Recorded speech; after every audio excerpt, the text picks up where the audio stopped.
Começa hoje o Fórum Econômico Mundial em Davos, na Suíça, reunindo líderes políticos e empresariais para discutir os rumos da economia global. Quem acompanha tudo de perto é o nosso âncora Fernando Nakagawa, que traz agora os detalhes, os bastidores desse encontro. Nakagawa, meu querido, bem-vindo. Conta tudo aí pra gente. Presença discreta nesse ano do Brasil, é isso mesmo? O que está acontecendo, Naka? Bom dia, meu querido, para você. Bom dia, Débora, todo mundo que está com a gente aqui no Money. É um esquema gigantesco de segurança por aqui em Davos. Eu nunca vi tantos homens de segurança, tantas camadas de proteção, mas o fato é que o fórum começa hoje e com um clima um pouco assim, de ressaca, vamos dizer assim. Por quê? Porque os últimos 12 meses, né, se a gente olha daqui para trás, o mundo passou por grandes transformações, especialmente no que diz respeito a assuntos que o Fórum Econômico Mundial sempre defendeu, por exemplo, o multilateralismo, a globalização, um mundo sem fronteiras. Isso foi bastante atacado, especialmente com a chegada de Donald Trump à Casa Branca. E por isso este fórum começa com um gosto um pouco amargo, a despeito do que aconteceu em Assunção nesse fim de semana, do grande acordo comercial, para o restante do planeta, que não está nesse acordo. Donald Trump e a guerra comercial tem gerado uma sensação negativa. O fórum sempre divulga, Débora, uma pesquisa com grandes executivos, com grandes conselheiros, antes da realização do evento. E a pesquisa desse ano mostra um pouco esse tom de preocupação. Para 85% dos conselheiros ouvidos, conselheiros empresariais que fazem parte de boards de empresa, né, de conselhos de administração, o mundo está menos ou muito menos cooperativo, ou seja, há muito menos cooperação hoje do que um ano atrás, do que apenas 12 meses antes, especialmente no que diz respeito ao comércio internacional. O segundo item dessa telinha mostra que 87% dos conselheiros entendem que há menos ou muito menos cooperação quando a gente fala em inovação. E aí, entre os assuntos que tiveram melhora da cooperação, há muito pouco assunto com melhora na percepção dos entrevistados, mas a gente cita a segurança como sendo um desses assuntos, né? Porque a geopolítica piorou ao longo dos últimos meses e há clara sensação de que é preciso investir mais. Hoje, por exemplo, segunda-feira, as ações do setor militar de defesa sobem todos em bloco aqui na Europa, diante do que Donald Trump tem falado e feito ameaçado diante da Groenlândia. Então, o clima por aqui, Débora, é um pouco esse, de certo pessimismo com a globalização, com a cooperação, já que a gente está vivendo um novo mundo e boa parte desse mundo pode ser representado por Donald Trump, que, aliás, estará aqui na quarta-feira, é a grande atração deste Fórum de 2026.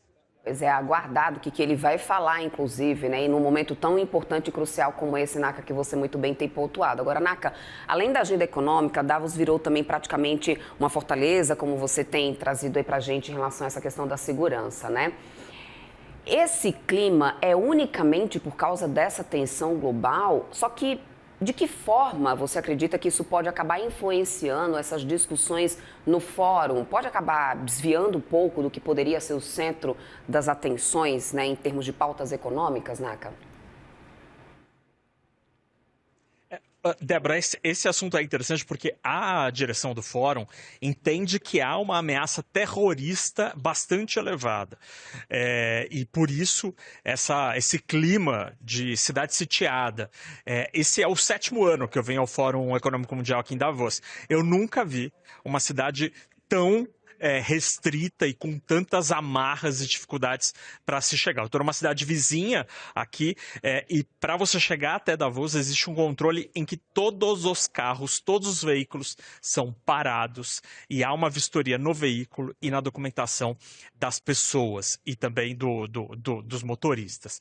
Nunca tinha visto isso. A cidade tem muitos controles dentro da cidade. Por exemplo, os crachás, eles estão sendo vistoriados de maneira muito mais frequente.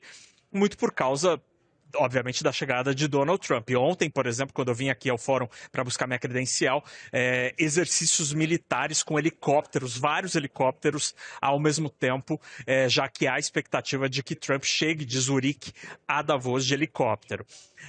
Neste fórum, nós temos 5.000 pessoas de segurança organizadas, organizadas e trabalhando para este evento. São homens e mulheres do Exército da Suíça, da Força Aérea da Suíça e também com colaboração da Força Aérea da Itália e da Áustria, além de seguranças privados que estão aqui, policiais de todos os cantões, né, de como eles chamam aqui os estados da Suíça. Então, são 5.000 homens e mulheres para fazer a segurança de 3.000 pessoas, de 3.000 participantes.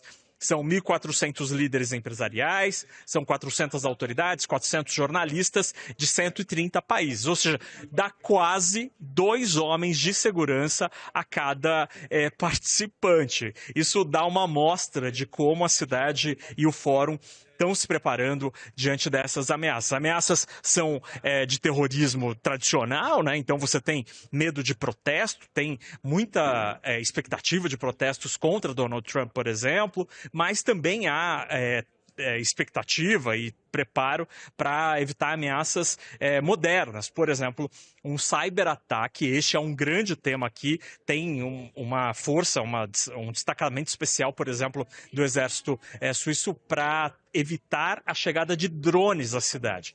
Então, é uma cidade que, de fato, está passando por um processo inédito de segurança, pelo menos eu nunca tinha visto antes. E aí, só para responder uma pergunta que você me fez, Débora, acabei não respondendo, a presença do Brasil, de fato, é muito discreta.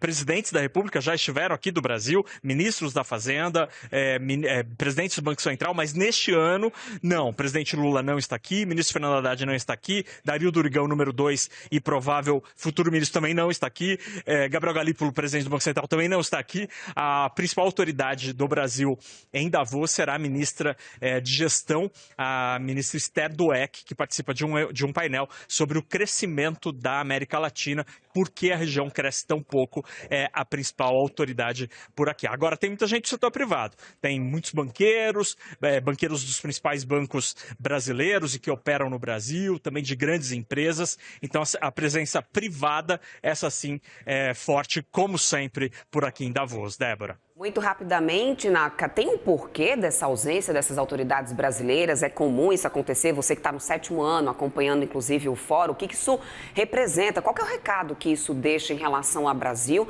principalmente num momento tão crucial? Acordo, Mercosul, União Europeia, enfim.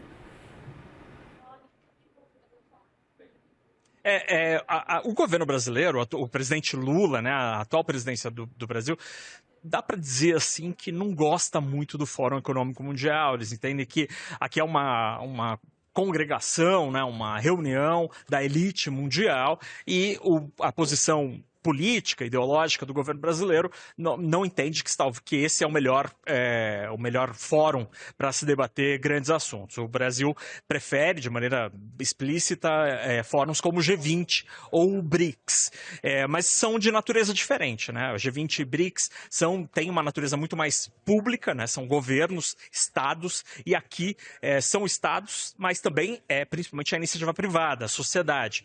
Então, o Brasil tem uma posição um pouco do... O presidente Lula já esteve aqui em Davos. A presidente Dilma também já veio para cá. O presidente Jair Bolsonaro também esteve aqui. O ex-ministro Paulo Guedes. Mas, desde que Lula chegou ao poder, ele não veio aqui no 3º mandato. Ele não veio para a Suíça. E aí o Brasil, então, ele tem essa representação menor. Está aqui, a ministra Esther Dweck vai representar o Brasil. Ano passado, o ministro Alexandre Silveira, por exemplo, de Minas e Energia, também esteve aqui. Mas a gente tem muitos empresários. Por exemplo, o Gustavo Pimenta, CEO da Vale, todos os banqueiros dos principais bancos estão aqui. Então há uma presença brasileira, mas ela é muito mais privada do que pública.